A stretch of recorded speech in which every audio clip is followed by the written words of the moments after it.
Hello friends, स्वागत है आपका आपके अपने यूट्यूब चैनल नॉलेज हब सुधा में। जैसा कि फ्रेंड आप देख रहे हैं कि आज चैप्टर 11 हम डिस्कस करेंगे और इस चैप्टर का नेम है प्रकाश, छायाएं एवं परावर्तन। मतलब इस चैप्टर में आपको प्रकाश की छाया और उसके द्वारा होने वाले परावर्तन के बारे में पढ़ाया गया है, उसके बारे में बताया गया है इस पूरे चैप्टर में। तो हम आज उसको डिस्कस करेंगे कि प्रकाश की जो छाया, जो शेड, छाया जिसे शेड कहते हैं। जैसे कि छाया मतलब अब जैसे हमारे किसी की भी चीज़ की परछाई होती, किसी भी चीज़ की छाया होती है वो, और परावर्तन। ठीक है, तो आज हम इसको डिस्कस करेंगे इस चैप्टर में। तो चलिए स्टार्ट करते हैं, लेकिन उससे पहले अगर आपने अभी तक हमारे चैनल को सब्सक्राइब नहीं किया है तो प्लीज़ उसे सब्सक्राइब ज़रूर कर लीजिएगा, जिससे कि आपको हमारे चैनल के लेटेस्ट वीडियो के जो नोटिफिकेशन है वो मिलते रहें। और अगर गाइस आपको वीडियो पसंद आ जाए तो प्लीज़ उसे लाइक करना बिल्कुल मत भूलिएगा। चलिए स्टार्ट करते हैं। देखिए, सबसे पहले प्रकाश क्या है वो आप सभी जानते हैं कि प्रकाश क्या है। प्रकाश का मतलब होता है जो रोशनी, जैसे लाइट की हो गई या सूर्य की रोशनी हो गई, सूर्य का प्रकाश हो गया, ठीक है, बिजली, मतलब ये सारा प्रकाश, इसे हम प्रकाश कहते हैं। चलिए आगे देखते हैं पारदर्शी, अपारदर्शी, पारभासी वस्तुएं। देखिए ये तीनों पॉइंट जो हैं हम आपको इसके पहले वीडियोस में पढ़ा चुके हैं डिटेल में, ठीक है, लेकिन यहाँ पर हम आपको बता देते हैं। पारदर्शी वस्तुएं वो होती हैं जिसमें सबसे पहले इसे अपारदर्शी के बारे में बताया गया, तो अपारदर्शी देख लेते हैं। यदि हम किसी वस्तु के आर पार नहीं देख सकते हैं तो वह अपारदर्शी वस्तु है। मतलब यहाँ पर कहने का ये है कि जब किसी वस्तु पर अगर प्रकाश डाला जाता है और वो प्रकाश अगर उस वस्तु को के उस पार नहीं जाता, यानी कि प्रकाश का अगर उस वस्तु से परावर्तन नहीं होता है, फ्लैक्शन नहीं होता है, ठीक है, तो इसका मतलब है कि हम उस वस्तु के आर पार नहीं देख सकते। जस्ट बिकॉज आपने अपने सामने एक लकड़ी का गत्ता रख लिया, अब उस लकड़ी का गत्ता रखने के बाद लकड़ी के गत्ते के पीछे क्या रखा है वो आपको नहीं दिखाई देगा। इसका मतलब ये हुआ कि जो प्रकाश है वो लकड़ी के गत्ते के पार नहीं जा पा रहा, तो वो लकड़ी का गत्ता एक अपारदर्शी वस्तु हो गई। ठीक है, आगे देखते हैं। यदि आप किसी वस्तु के आर पार देख सकते हैं तो वह वस्तु प्रकाश को अपने अंदर से होकर जाने देती है और ऐसी वस्तु को हम पारदर्शी वस्तु कहते हैं। मतलब जिससे प्रकाश का आना जाना आसानी से हो सके उसे पारदर्शी वस्तु कहते हैं। जैसे कि आप कोई कांच रख दीजिए बीच से, और आप उससे जो प्रकाश का जो आना जाना हो सकता है, तो आपको क्या होता है, कांच रखने से आपको उस पार की भी वस्तु बड़ी आसानी से दिखाई दे जाती है। या कोई पतली प्लास्टिक हो, है ना, उससे भी आपको उस पार की वस्तु आसानी से दिखाई दे सकती है। इसके बाद देखते हैं, कुछ वस्तुओं से आर पार देख तो सकते हैं परंतु बहुत स्पष्ट नहीं दिखता, ऐसी वस्तुओं को हम पारभासी वस्तुएं कहते हैं। मतलब ऐसी वस्तु जिस पर प्रकाश पड़ता है तो हमें उस पार की वस्तु दिखती तो है मगर स्पष्ट नहीं दिखती, धुंधली दिखती है। जैसे कि बिल्कुल वाइट पॉलीथीन, ठीक है, या धुंधला कांच। ऐसा कांच जो धुंधला हो या उस पर वो पूरी तरह से मतलब कि उसमें कुछ धब्बे हों, इस तरह का, तो जब आप उससे उस पार देखेंगे तो आपको जो उस पार की चीज़ होगी वो बिल्कुल क्लियर साफ साफ दिखाई नहीं देगी। तो उसे पारभासी ऐसी वस्तु कहते हैं जिसमें आपको सिर्फ आभास होता है कि उस पार रखी हुई वस्तु क्या है। ठीक है, चलिए आगे देखते हैं। ये तो आप तीनों समझ गए कि अपारदर्शी, पारदर्शी और पारभासी क्या है। आगे देखते हैं। अपने चारों ओर देखिए और दैनिक जीवन की जितनी अधिक से अधिक वस्तुएं आप एकत्र कर सकते हैं कर लीजिए। जैसे रबड़, plastic, scale, pen, pencil, notebook, कागज़ की सीट, अनुरेखण कागज़ अथवा कपड़े का टुकड़ा। ठीक है, ये सारी चीज़ें आपने एकत्र कर ली। अब कह रहा है इन सभी वस्तुओं के आर पार किसी दूर रखी हुई वस्तु को देखने का प्रयास करिए। ये वही आपका पारदर्शी, अपारदर्शी और पारभासी का यहाँ पर एक तरह से आपको प्रैक्टिकल करके बताया जा रहा है, जो कि मैंने आपको अभी यहाँ पर शॉर्ट में सब कुछ समझा दिया है कि कौन सी वस्तुएं पारदर्शी होती हैं, कब वस्तुएं अपारदर्शी होती हैं और कब पारभासी होती हैं। ठीक है, चलिए आगे देखते हैं। छायाएं वास्तव में क्या होती हैं। छाया का मतलब जैसे कि किसी भी चीज़ की परछाई या शेड जिसे इंग्लिश में कहते हैं, तो छाया क्या होती हैं वास्तव में। ठीक है, देखिए फिगर में आप जैसा कि देख पा रहे हैं कि छाया क्या है। ठीक है, आइए देखते हैं कि छाया के बारे में हम कैसे उस चीज़ को डिफाइन करेंगे कि छाया क्या है। देखिए, मैदान में कागज़ की आप एक सीट बिछा लीजिए। मैदान में आपने क्या किया कि एक एक मतलब एक किसी सतह पे आपने कागज़ का एक पेपर लिया और उसको बिछा लिया। किसी सामान्य जानकार अपारदर्शी वस्तु को किसी ऊंचाई पर हाथ में इस प्रकार पकड़िए कि उसकी छाया जमीन पर बिछी कागज की सीट पर दिखाई दे। अपारदर्शी वस्तु का मतलब समझ गया होंगे कि जहाँ पर प्रकाश का आवागमन ना हो सके, जिस वस्तु से मतलब आप आर पार की वस्तु को आसानी से क्या मतलब देख ना सकें, उसे अपारदर्शी कहते हैं। तो ऐसी अपारदर्शी वस्तु को ऊंचाई से इस प्रकार हाथ में पकड़िए कि उसकी छाया उस कागज पर पड़े। ठीक है। तो जब आप वस्तु को पकड़े हुए हो तो उस समय आपको इस प्रकार पकड़े रहना होगा कि मतलब देखिए, जब आपने पकड़ा है तो उस जो वस्तु है उसको आपको इस प्रकार पकड़ना होगा कि छाया की बाहरी रेखा खींचने के लिए मतलब आप पहले उसको इस प्रकार पकड़िए कि खींच कर थोड़ा पकड़ना होगा। ठीक है, ठीक है ना। अब देखिए, आपने कुछ अन्य मित्रों से छायाओं की बाहरी रेखाएं देखकर वस्तुओं को पहचानने के लिए कहिए। ठीक है, मतलब आपको एज्यूम करना है कि किसी मित्र से बोला कि पहचानो कि ये जो छाया है ये किस वस्तु की है। ठीक है, तो आपको एक चीज़ ध्यान रखना होगा कि किसी भी वस्तु की छाया तभी दिखाई देगी जब उस वस्तु पर आपको प्रकाश आप उस वस्तु पर प्रकाश पड़ेगा। बिना लाइट के, बिना प्रकाश के किसी भी वस्तु की छाया प्रतिबिंबित नहीं होती है। ठीक है, जब कमरे में प्रकाश स्रोत के अतिरिक्त अन्य कुछ नहीं होता तब क्या आपको उस वक्त भी छाया दिखाई देती है? बिल्कुल नहीं दिखाई देती। हमें अगर हम किसी भी वस्तु की छाया देखना चाहते हैं तो उस वस्तु पर प्रकाश स्रोत का पड़ना बिल्कुल आवश्यक है। ठीक है, चलिए आगे देखते हैं कि हम किस प्रकार जो है ये करेंगे कि ये क्रियाकलाप। देखिए, आपको अंधेरे कमरे में करना है। ये तो आपने जो देखा वो प्रकाशित जगह पर, ऐसी जगह पर आपको ये काम जो है करना है जहाँ पर सूर्य का प्रकाश आ रहा हो, जहाँ पर प्रकाश हो। ठीक है, अब हम देखते हैं कि अंधेरे कमरे में हम किस प्रकार इस चीज़ को कर सकते हैं। एक टॉर्च और एक गत्ते की एक बड़ी सीट लेकर किसी खुले मैदान में जाइए। टॉर्च को ज़मीन के समीप से ले जाकर ऊपर की ओर इस तरह से जलाएं जिससे टॉर्च का प्रकाश आपके मित्र के चेहरे पर पड़े। टॉर्च का प्रकाश आपके मित्र के चेहरे पर पड़े। जिसका आपको प्रतिबिंब चाहिए, जिसका आपको छाया चाहिए, उस बच्चे को आपने क्या किया, अपने मित्र को खड़ा कर दिया और उस पर आपने क्या किया कि टॉर्च मारा। देखिए, ये आप फिगर में देख रहे हैं कि इससे देखो ये जो बालिका है ये टॉर्च मार रही है इस अपने मित्र के ऊपर, और दूसरा जो मित्र है वो उस बीच में खड़े हुए जो जो लड़का बीच में खड़ा है उसके ठीक पीछे एक गत्ता गत्ता लेके एक खड़ा हुआ है। तो आप क्या देख रहे हैं कि इस बीच में खड़े हुए बालक की परछाई पीछे गत्ते पे आ रही है, लेकिन इसके लिए ज़रूरी क्या है कि प्रकाश का उस बालक पर प्रकाश का पड़ना। ठीक है, तो एक चीज़ समझ में आ गई कि जो छाया है वो प्रकाशित उस जिस वस्तु की हमें छाया चाहिए, छाया परछाई तभी दिखेगी जब उस वस्तु पर हम प्रकाश स्रोत का उपयोग करेंगे। ठीक है, चलिए ये देखिए, ये सब देखिए, छाया दिखाई गई है। इसको भी बहुत गौर से देखिएगा। ये चीज़ भी मैं आपको अभी इस फिगर को के बारे में भी आगे डिटेल में आपको बताऊंगी। ठीक है, देखिए, इस प्रकार छाया केवल पर्दे पर ही दिखाई दे सकती है। जमीन, कमरे की दीवार, इमारतें अथवा इस प्रकार की अन्य सतहें आपको दैनिक जीवन में दिखाई देने वाली अनेक छायाओं के लिए पर्दे की तरह कार्य करती है। देखिए, आपने कभी देखा होगा जब आप रात में चलते हैं तो आपको ज़मीन में अपनी परछाई दिखाई देती है। ज़मीन भी एक तरह का पर्दे का ही कार्य करती है। दीवार पे कभी कभी परछाई दिखाई देती है तो दीवार भी एक तरह का पर्दे का ही कार्य करती है। लेकिन इन सब में एक चीज़ आपको ध्यान रखनी है कि परछाई आपको तभी दिखेगी जब आपके ऊपर या उस वस्तु के ऊपर जिसकी परछाई आपको देखनी है, जिसकी छाया आपको देखनी है, उस पर प्रकाश पड़ रहा हो।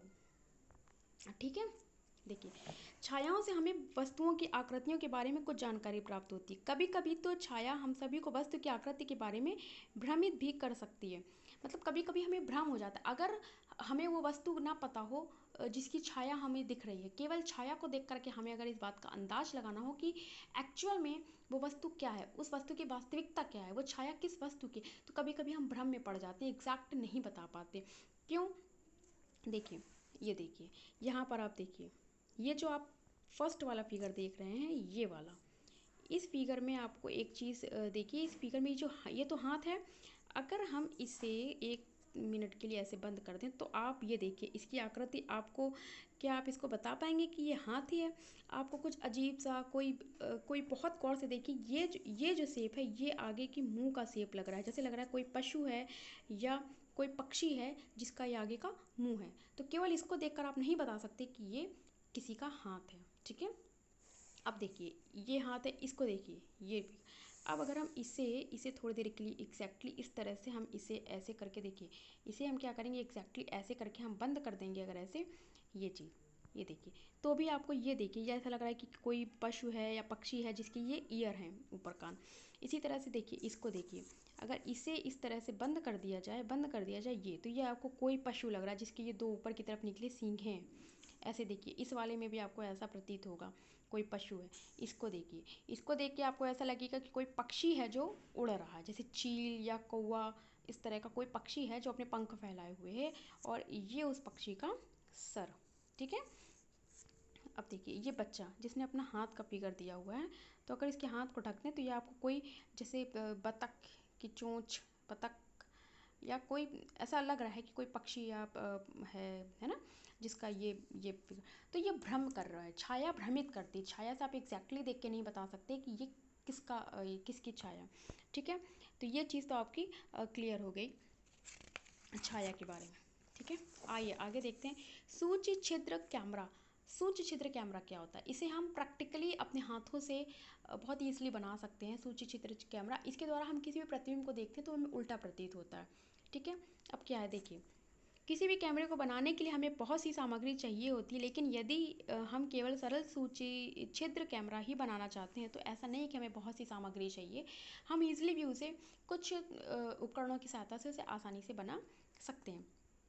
चलिए देखते हैं कैसे बनेगा। आपने पहले क्या किया कि दो बॉक्स ले लिए, ठीक है, जिनमें से एक बॉक्स दूसरे के भीतर बिना अंतराल के खिसक सके, बिना अंतराल के यानी कि बिना अंतराल यानी कि टाइम पीरियड के वो आसानी से खिसक सके, बिना टाइम गैपिंग के आसानी से खिसक सके। दोनों बॉक्सों का एक एक छोटा फलक काट दीजिए। बड़ा बॉक्स लेकर इसे दूसरे छोटे फलक के बीचों बीच एक छोटा छिद्र बनाइए। देखिए हमने सबसे पहले क्या करा था, दो बॉक्स आपको लेने, तो ये देखिए आपने ये दो बॉक्स ए और दूसरा बॉक्स बी, दो बॉक्स ले लिए, और जिनमें से एक बॉक्स दूसरे के भीतर बिना अंतराल के खिसक सके। एक बॉक्स ये जो है इस दूसरे बॉक्स के भीतर इसको डाल दिया और ये आराम से ऐसे ऐसे ऐसे ऐसे खिसक सके। कौन सा? ये वाला। ठीक है, बड़ा बॉक्स लेकर इसके दूसरे छोटे फलक के बीचों बीच एक छोटा छिद्र बनाइए। बड़ा बॉक्स लेकर इसके दूसरे छोटे फलक के, देखिए बड़े बॉक्स में ये यहाँ पर बीचों बीच ये छेद किया गया है, ठीक है, होल किया गया है। इस प्रकार छोटे बॉक्स के दूसरे छोटे फलक पर एक वर्गाकार आकृति की एक कटे हुए भाग, वर्गाकार आकृति का आपको ये ऐसे ये बनाना ही। देखिए जो दूसरा फलक है इस पर एक वर्गाकार आकृति का आपको ऐसे एक कटिंग करनी है वर्गाकार आकृति की। ठीक है, इस कटे भाग पर ट्रेसिंग पेपर यानी कि पारभासी पर्दा, पारभासी आप समझ रहे हैं, जिसमें से प्रकाश का आवागमन तो हो लेकिन आपको वस्तु स्पष्ट दिखाई ना दे, ये पारभासी, इस ये जो स्क्वायर फॉर्म में ये जो आकृति बनी है इस पर आपको पारभासी पर्दा लगा देना है। ठीक है, एक ट्रेसिंग पेपर टाइप का, ठीक है, चिपका देना। छोटे बॉक्स को बड़े बॉक्स में इस प्रकार खिसकाना है, अंदर बाहर आप इस तरह से खिसका के सेट करना है कि छोटे बॉक्स का पारभासी ट्रेसिंग वाला पर्दा जो आपने यहाँ पे लगाया हुआ है वो बड़े बॉक्स के भीतर हो, बड़े बॉक्स के भीतर हो। इस प्रकार इसको सेट करना है कि मतलब कि ये जो बड़ा वाला बॉक्स है इसके भीतर होना चाहिए, ये बाहर नहीं निकल आए खिसकाते समय। ये जो हिस्सा है, ये जो पर्दा है, ये इस बड़े बॉक्स के अंदर ही रहना चाहिए। ठीक है, और फिर कह रहा है आपसे कि आपका अब सूची छिद्र कैमरा जो उपयोग करने की, अब आप ये जो पोजीशन है तैयार है, इस ये सूची छिद्र कैमरा तैयार हो चुका है, इसका आप यूज़ कर सकते हैं। ठीक है, अब आप कैसे यूज़ करेंगे देखिए, सूची छिद्र कैमरा लेकर छोटे बॉक्स के खुले हुए सिरे से देखिए, ये जो हिस्सा खुला हुआ है इससे आपको देखना है। ठीक है, इससे आपको देखना है, जैसे आप कैमरा यूज़ करते हैं तो आप देखते हैं ना एक होल जो कैमरे में ऊपर की तरफ बना होता है, उससे आपको किसी की पिक्चर दिखाई देती है जब आपको कैमरे से क्लिक करना हो किसी की पिक। ठीक है, अपने सिर अथवा सूची छिद्र कैमरे को काले रंग के कपड़े से ढक लीजिए। ठीक है, जो अपने सर को और कैमरे को काले रंग के कपड़े से ढक लीजिए। अब सूची छिद्र कैमरे से दूर की वस्तुएं जैसे पेड़, इमारतों को देखने का प्रयत्न करिए। सुनिश्चित करिए कि जिस वस्तु को आप सूची छिद्र कैमरे से देखना चाहते हैं वो सूर्य की तेज धूप में हो। कहने का मतलब जिस भी वस्तु को हमें कैमरे से देखना है वहाँ पर सूर्य की रोशनी पड़ रही हो। ठीक है, ऐसा नहीं कि अंधेरे में रखी वस्तु को आप देखिए। अब छोटे बॉक्स को सूची छिद्र में बने बड़े बॉक्स में आगे पीछे तक खिसकाएं जब तक दूसरे छोर पर लगे हुए ट्रेसिंग पेपर पर तस्वीर ना मिले। ये देखिए ये जो बॉक्स है छोटा वाला, इसको थोड़ा इस तरह से सेटअप करना है कि जब तब तक करना है, किसका आना है आपको, जब तक कि इस जो ट्रेसिंग पेपर वाला पर्दा है इस पर आपको वो पिक ना इसमें आपको दिखने लगे। जैसा कि आप कैमरे में करते हैं ना, जब तक सेंटर में आपको पिक नहीं दिखती तब तक आप क्लिक नहीं करते, सेम वही प्रोसीजर है। आगे देखिए, सूर्य छिद्र कैमरे से सूर्य के तीव्र प्रकाश में सड़क पर गतिमान वाहनों एवं व्यक्तियों को देखिए। मतलब आपको अब देखना है। और इसमें देखिए क्या होता है कि क्या कैमरे के द्वारा देखे गए चित्र दूसरी ओर के वस्तुओं के रंग को दर्शाते हैं, क्या प्रतिबिंब सीधे हैं या उल्टे। तो आपको मैं बता दूं कि इस कैमरे से देखी हुई जो वस्तुएं आपको उल्टी प्रतीत होती हैं। ठीक है, ठीक है। और इस का उपयोग हम सूर्य ग्रहण के समय सूर्य को देखने के लिए भी कर सकते हैं। ठीक है, चलिए नेक्स्ट देखते हैं। देखिए, अब एक चीज़ और आपको बता दें कि प्राकृतिक जो सूक्ष्म छिद्र कैमरा है वो क्या होता है। शायद आप लोग को ये चीज़ पता है, लेकिन कभी इस पॉइंट ऑफ व्यू से आपने नहीं देखा होगा जो यहाँ पर डिस्क्राइब किया गया। ये देखते हैं, प्रकृति में भी एक रोचक सूक्ष्म छिद्र कैमरा होता है। कभी कभी हम ऐसे वृक्ष के नीचे से, देखिए कभी कभी हम ऐसे वृक्ष के नीचे से गुजरते हैं जिसमें ढेरों पत्तियां होती हैं, तब हमें उस पेड़ के नीचे सूर्य के प्रकाश के धब्बे दिखाई देते हैं। देखिए कभी कभी आपने देखा होगा कि जब आप पेड़ के नीचे खड़े होते हैं तो उनकी जो पत्तियां होती हैं उसमें छेद होते हैं, कुछ पत्तियों में छेद होते हैं, कुछ जगह होती है पत्तियों में ऐसी कि वहाँ से आपको थोड़ी थोड़ी धूप, देखिए धूप दिखाई दे रही, ये इस तरह से। तो ये जो धूप जो धब्बे दिखाई देते हैं, वास्तव में ये वृत्ताकार प्रतिबिंब सूर्य के सूक्ष्म छिद्र प्रतिबिंब होते हैं। ठीक है, पत्तियों के बीच के खाली स्थान सूक्ष्म छिद्र की भांति व्यवहार करते हैं। पत्तियों के बीच के जो खाली स्थान होते हैं वो सूक्ष्म छिद्र में क्या होता है कि हम उस वस्तु को देखते हैं जिस पर धूप पड़ रही हो और बीच में होल होना चाहिए, होल होना चाहिए, और जो वस्तु हम देखें वो हमें पारभासित लगे, मतलब स्पष्ट ना दिखाई दे।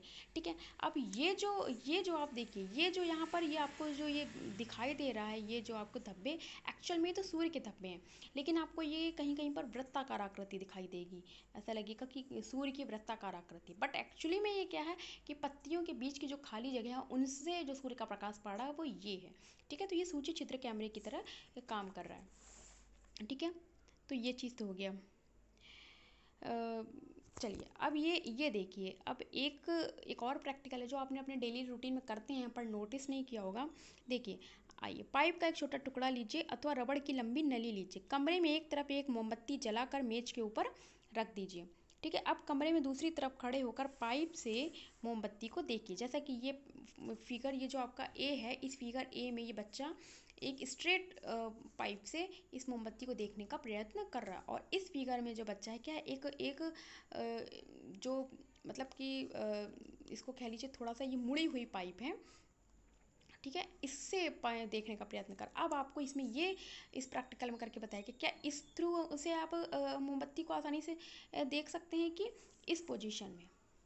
ठीक है ना, ये आप लोग खुद ही कॉमन सेंस है समझ के होंगे कि इस पोजीशन में तो हम किसी भी चीज़ को नहीं देख सकते, क्योंकि किसी भी चीज़ को देखने के लिए अगर आपकी दूरबीन भी है तो वो एक सरल रेखीय आकार में होती है, वो टेढ़ी मेढ़ी नहीं होती।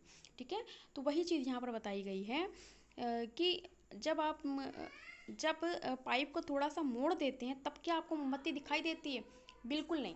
अगर आप पाइप को टेढ़ी कर देंगे तो आपको कैसे कोई चीज़ दिखाई देगी? दूरबीन टेढ़ी होगी तो आपको कोई चीज़ कैसे दिखाई देगी? नहीं देगी।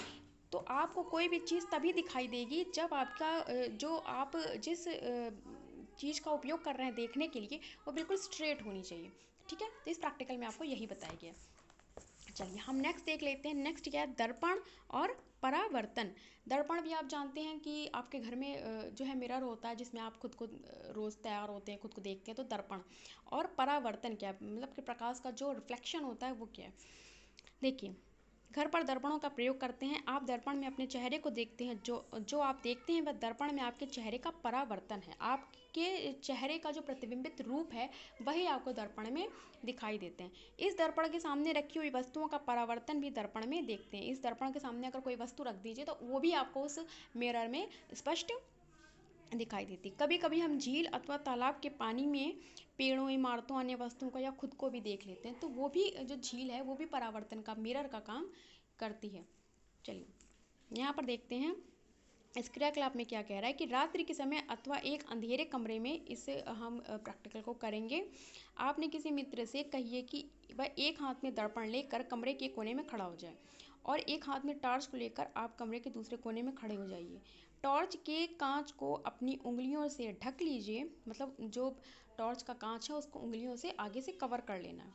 ठीक है, टॉर्च के कांच को अपनी उंगलियों से ढक लीजिए और टॉर्च को जलाइए। किरण पुंज प्राप्त करने के लिए अपनी अंगुलियों के बीच में कुछ जगह छोड़ दीजिए। कहने का मतलब तात्पर्य यहाँ ये है कि जो दर्पण लेके वो बच्चा खड़ा हुआ है, उस पर जब आप टॉर्च से आप पहले तो पूरा ढक लीजिए। तो आप पूरा ढक लेंगे तो क्या होगा कि उस दर्पण में अगर आप खुद को देखने का प्रयत्न करेंगे तो आपको कुछ भी स्पष्ट दिखाई नहीं देगा, क्योंकि उस दर्पण पर प्रकाश नहीं पड़ रहा है। और जैसे ही आप उस दर्पण पर प्रकाश डालेंगे, अपनी उंगलियों को हटाएंगे आगे से, तो आपको अपना प्रतिबिंब उस दर्पण पर दिखाई देने लगेगा। कहने का मतलब जो पहले बताया था कि किसी भी वस्तु को देखने के लिए प्रकाश का होना आवश्यक है, तो दर्पण पर प्रकाश का पड़ना आवश्यक है, तभी आपको जो है दर्पण पे कोई भी चीज़ आपको देखिए। इस चीज़ को समझने की कोशिश करिए कि जो टॉर्च उसने पहले ढक लिया तो आपको दर्पण पे कुछ भी नहीं दिखाई दे रहा। जैसे उसने टॉर्च ऑन किया तो जो टॉर्च का जो प्रकाश है वो दर्पण पे पड़ा।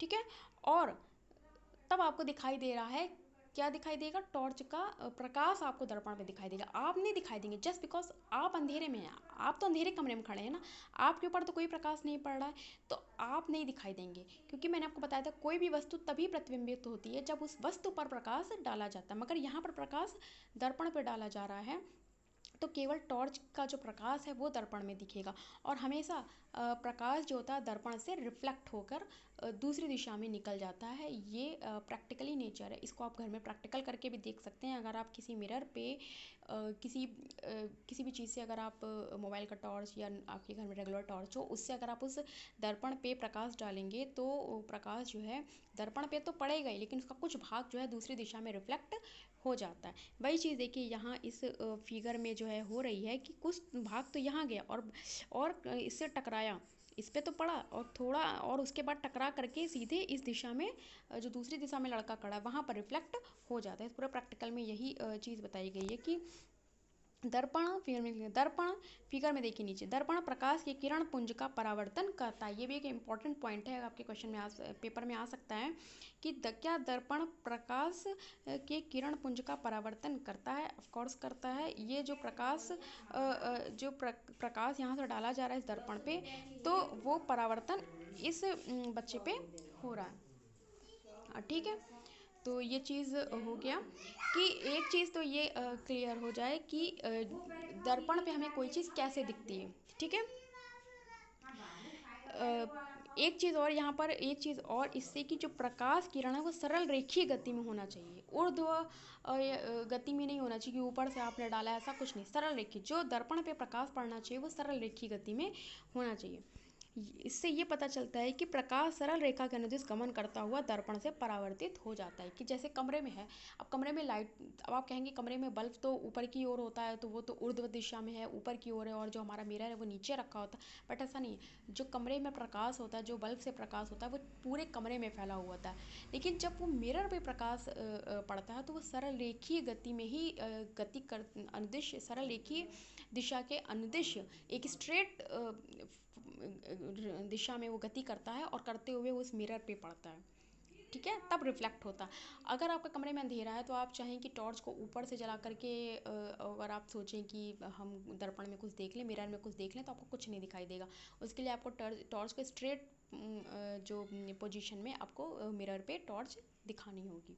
ठीक है, तो एक ये चीज़ होगी कि प्रकाश हमेशा सरल रेखा के अनुदिश गमन करता हुआ दर्पण से परावर्तित हो जाता है, रिफ्लेक्ट हो जाता है। तो ये तो देखिए आपका हो गया यहाँ तक का। अब आगे एक प्रैक्टिकल और दिया हुआ है कि एक बड़ी थर्माकोल की सीट ले लीजिए। ये जो है, ये पूरी थर्माकोल की ये सीट है। ठीक है, इसमें क्या हुआ कि सीट के एक किनारे पर एक कंघी रख दीजिए, कंघी रख दी। दूसरे किनारे पर एक दर्पण, ये दर्पण लगा दिया गया है। ठीक है, दर्पण और कंघी के बीच में कागज की गहरी रंगीन सीट बिछाइए। ये देखो, ये कागज की आपने गहरी रंगीन सीट बिछा दी। अब इसे सूर्य के प्रकाश में रखिए और कंघी के सामने टॉर्च से प्रकाश किरण डाली। अब इसे, ये तो ओपन नेचर में रखा हुआ है, यानी कि सूर्य के प्रकाश में रखा हुआ है, जहाँ पर सूर्य का प्रकाश आ रहा है। अब टॉर्च से यहाँ पर आपने प्रकाश डाला, इस कंघी के ऊपर प्रकाश किरणें आप डाल रहे हैं, तो आपने क्या देखा कि आप क्या अवलोकन करते हैं, सेम वही चीज़ अवलोकन करते जो मैंने आपको पीछे बताई थी कि जैसे आपने इससे आपने इस कंघी पे जब आपने प्रकाश डाला तो अब आपको इस मिरर में ये कंघी भी दिखाई देगी, क्योंकि आपने प्रकाश इस वस्तु पर डाल रहे हैं, मिरर पर नहीं डायरेक्ट डाल रहे हैं। यहाँ पर जब आप प्रकाश डाल रहे थे तो मिरर और इस प्रकाश यानी टॉर्च के बीच में कोई वस्तु रखी हुई नहीं थी यहाँ पर, इसलिए आपको केवल ये प्रकाश ही पुंज दिखाई दे रही थी। मगर यहाँ पर जब आपने प्रकाश डाला है इस कंघी पे, तो ये कंघी के जितने भाग पे प्रकाश पड़ रहा है उतना भाग आपको मिरर पे दिखाई देगा। ठीक है, वही चीज़ है।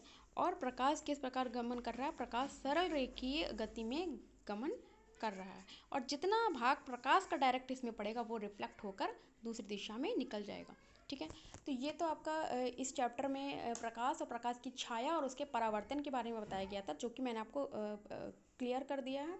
तो ये तो टॉपिक पूरा क्लियर हो गया, कंप्लीट हो गया ये चैप्टर फ्रेंड्स। और इसके ये वीडियो आज का आपका कंप्लीट हो गया, और इसके नेक्स्ट वीडियो में मैं इस चैप्टर की जो एक्सरसाइजेज हैं वो लेकर के आऊँगी, क्वेश्चन आंसर्स। तो फ्रेंड्स ये कंप्लीट हो गया, और अगर आपको इसमें कहीं भी कोई डाउट हो तो आप कमेंट सेक्शन में अपनी राय मुझे ज़रूर बताइएगा। और अगर अभी तक आपने मेरे चैनल को सब्सक्राइब नहीं किया तो उसे लाइक और सब्सक्राइब ज़रूर करिएगा। चलिए मिलते हैं नेक्स्ट वीडियो में। Okay, good bye.